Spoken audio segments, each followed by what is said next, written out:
நண்பர்கள் அனைவருக்கும் வணக்கம். இந்த நாள் மகிழ்ச்சியான நாளாக மேலும் மனமார்ந்த வாழ்த்துக்கள். இன்றைக்கு பார்க்கக்கூடிய பதிவு தென்மேற்கு பகுதியின் வாஸ்து சாஸ்திரம். இந்த பதிவு பார்ப்பதற்கு முன் ஒரு நற்சிந்தனை. தோல்வி என்பது வெற்றிக்கு எதிரானதல்ல, அதுவும் வெற்றியின் ஒரு பகுதியே. இன்றைக்கான பதிவுக்குள்ள போகலாம். தென்மேற்கு பகுதி வாஸ்து சாஸ்திரம். முதலில் தென்மேற்கு என்றால் என்ன? தெற்கும் மேற்கும் சந்திக்கக்கூடிய பகுதி தென்மேற்குன்னு நம்ம சொல்லுவோம். அது தென்மேற்கு மூலைன்னு சொல்லுவாங்க. ஒரு சில பேர் நைருதி மூலைன்னு சொல்லுவாங்க, அப்படி இல்லைன்னா குபேர மூலைன்னு சொல்லுவாங்க.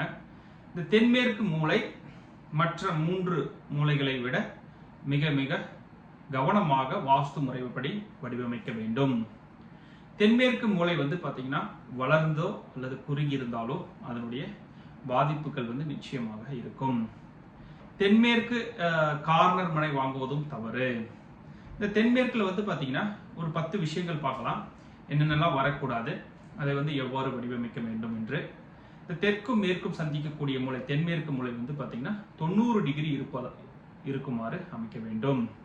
இரண்டாவதாக, தென்மேற்கு மூலை எக்காரணத்தை கொண்டும் வளர்ந்தோ குறுகியோ அல்லது பார்த்தீங்கன்னா முக்கோண வடிவிலோ இருக்கக்கூடாது. 3, தென்மேற்கு மூலை தெருக்குத்தோ தெருப்பார்வை நிச்சயமாக வரக்கூடாது. அது மிகப்பெரிய பாதிப்பை ஏற்படுத்தும். 4, தென்மேற்கு கார்னர் மனை வாங்குவது தவறு.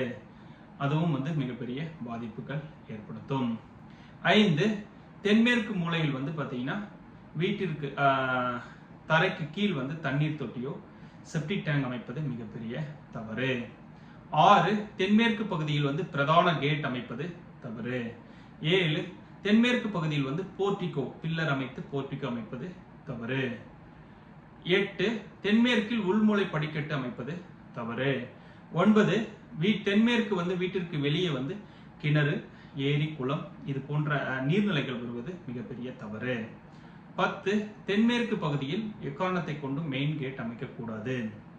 இந்த மாதிரி விஷயங்கள் தென்மேற்கில் மிக மிக கவனமாக பார்த்து அமைப்பது சால சிறந்தது. பொதுவாக பார்த்தீங்கன்னா தெற்கு அல்லது மேற்கு பார்த்த வீடுகளில் தென்மேற்கு பகுதியில் நிறைய தவறுகள் ஏற்படுகிறது. அந்த தவறுகள் நிச்சயமாக சரி செய்ய வேண்டும், இல்லை என்றால் பெரிய பாதிப்புகள் ஏற்படும். இந்த தென்மேற்கு வாஸ்து தவறுகளால் என்ன பாதிப்புகள் வரும் அப்படின்னு பார்க்கும் பொழுது, பொதுவாக பார்த்தீங்கன்னா கணவன் மனைவி உறவு பாதிப்பது, வீட்டினுடைய தலைமகன் ஒரு தவறான வழியில் செல்வது, 3, அகால மரணங்கள் ஏற்படுவது, 4, விபத்தினால் பார்த்தீங்கன்னா எலும்பு முறிவு இது போன்ற விஷயங்கள் நம்ம சொல்லிட்டே போகலாம். திருமண தடை ஏற்படுவது இது போன்ற விஷயங்கள் சொல்லலாம். அதனால நீங்க வாஸ்துப்படி வீடு கட்டுறதுக்கு முன்னாடி ஒரு வாஸ்து நிபுணருடைய ஆலோசனை எடுத்துக்கொண்டு சரியான முறையில் வரைபடம் தயாரித்து வீட்டை கட்டுவது சால சிறந்தது. மிக்க நன்றி. வாழ்க வளமுடன், வளர்க விவசாயம். எல்லோரும் எல்லா புகழும் பெற்று வளமுடன் வாழ வாழ்த்துகின்றேன். நன்றி.